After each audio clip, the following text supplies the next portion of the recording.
ये गद्दारी का इल्ज़ाम लगता है इसके ऊपर। ये मुल्क का गद्दार है। ये प्रोफेसर नहीं है बल्कि ये मुल्क का गद्दार है।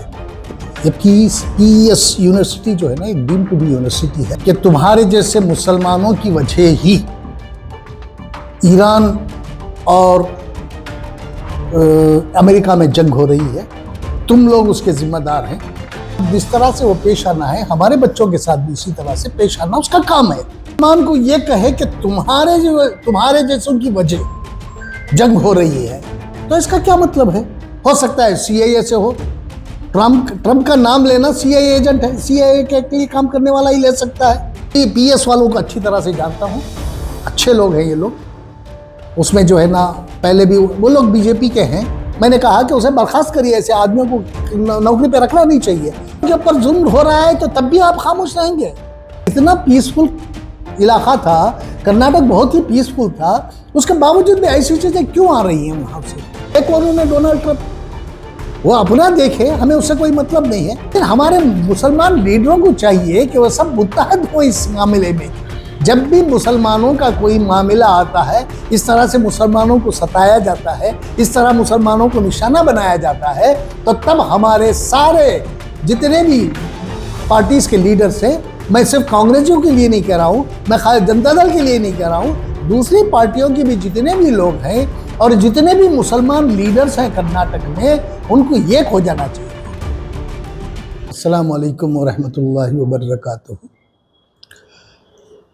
देखिए, पीएससी यूनिवर्सिटी में, ये पीएस यूनिवर्सिटी जो है ना, एक डीम टू बी यूनिवर्सिटी है।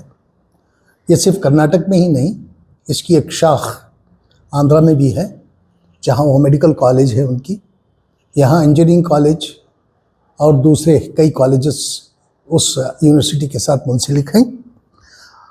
और यहाँ का एक प्रोफेसर हाल ही में, जिसका नाम श्री मुरलीधर देशपांडे है, जिसने क्लास के दौरान एक मुस्लिम तालिबे इल्म को बड़ी ही बेइज्जती के साथ उसके साथ पेश आया और उसे दहशतगर्द कह के एक बार नहीं कई बार उसने उसको एड्रेस किया।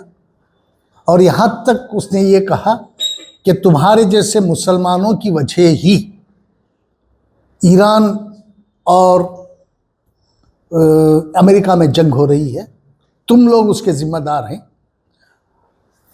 ये किस कॉन्सेप्ट में इसने कहा, ये समझ से बाहर है ये बात। उसको कहने की ज़रूरत क्या थी?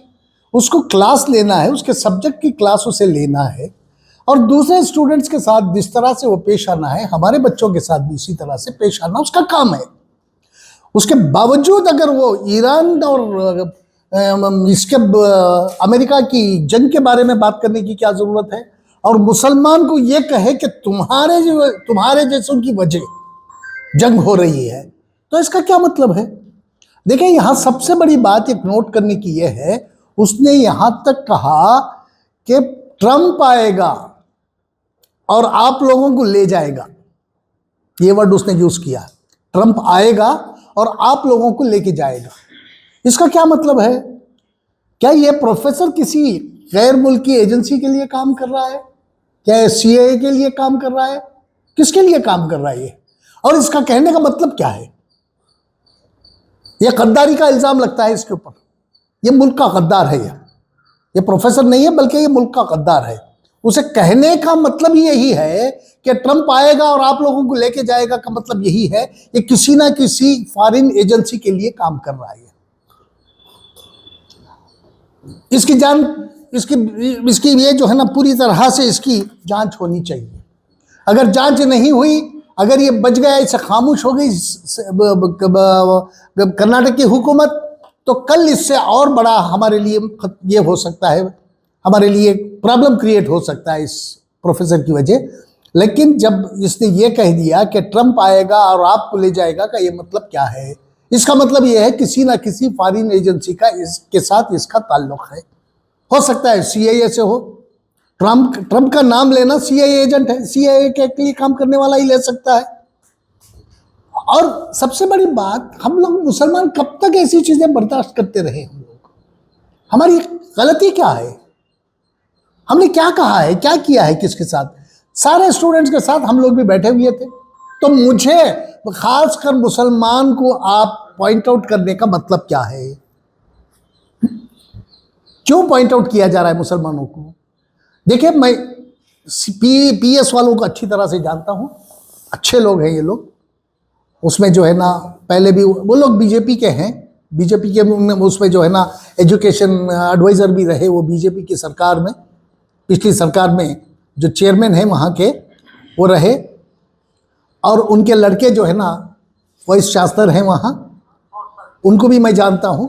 लेकिन अच्छे लोग हैं, अच्छे यूनिवर्सिटी में ऐसे गंदे लोगों को क्यों भर्ती कर रहे हैं वो लोग? क्यों मुसलमानों को टारगेट कर रहे हैं? ज्यादातर मुसलमान जो है ना रामैया और इसके बाद दूसरी यूनिवर्सिटी के बाद अगर कोई प्रेफरेंस देता है तो पीएस यूनिवर्सिटी को प्रेफरेंस देता है मुसलमान भी। कई मुसलमान वहाँ ज़ेर तालीम हैं, लेकिन वहाँ का माहौल, ऐसे प्रोफेसर्स आके वहाँ के माहौल को ख़राब कर रहे हैं। इसलिए जो है ना इसको तो उन्होंने सस्पेंड किया है, ये अच्छा कदम रहा उनका। ऐसे आदमियों को सस्पेंड नहीं, बिल्कुल बर्खास्त कर देना चाहिए था, लेकिन जो कानूनी तगाज़ा भी है इसलिए उन्होंने सस्पेंड किया है। इंक्वायरी जारी है। इंक्वायरी आने के बाद उन्होंने ये कहा है, मैं उनसे वाइस चांसलर से बात भी किया मैंने, उन्होंने कहा कि अशरफ साहब ऐसा है कि हमने उसको सस्पेंड उसी दिन कर दिया, हमने किसी की इंतज़ारी नहीं की, जैसे हमारी नोटिस में आया हमने उसको सस्पेंड कर दिया है। लेकिन मैंने कहा कि उसे बर्खास्त करिए, ऐसे आदमियों को नौकरी पर रखना नहीं चाहिए। तो उन्होंने मुझसे ये कहा कि देखिए, नौकरी पर रखने का सवाल क्या है, पहले हमारी एक अंदरूनी कमेटी है, वो कमेटी के सामने हमने दे दिया है उसको, वो कमेटी उसकी रिपोर्ट देते ही जो है ना हम लोग कमेटी की रिपोर्ट के इसके ऊपर आधार पर जो है ना हम उसके खिलाफ कार्रवाई ज़रूर करेंगे, ये उन्होंने एश्योरेंस दिया है। लेकिन यहाँ सोचने की बात यह है कि ये हेट्रेड के ऑफेंस वालों को हमारी कर्नाटक की सरकार क्यों नहीं उसके खिलाफ कार्रवाई कर रही है? उसने इतनी बड़ी बात कह दी कि एक तालिब इल्म को दहशतगर्द कह रहा है वो, तो क्या एक मासूम को अगर ये नाम दे रहा है ये, तो हमारी सरकार क्या कर रही है? खामोश क्यों है हमारी सरकार? कब तक खामोश रहेगी? क्या मुसलमानों के ऊपर जुल्म हो रहा है तो तब भी आप खामोश रहेंगे? दूसरे लोगों के, दूसरे भाइयों की तरह मुसलमानों पर भी आप ध्यान दीजिएगा।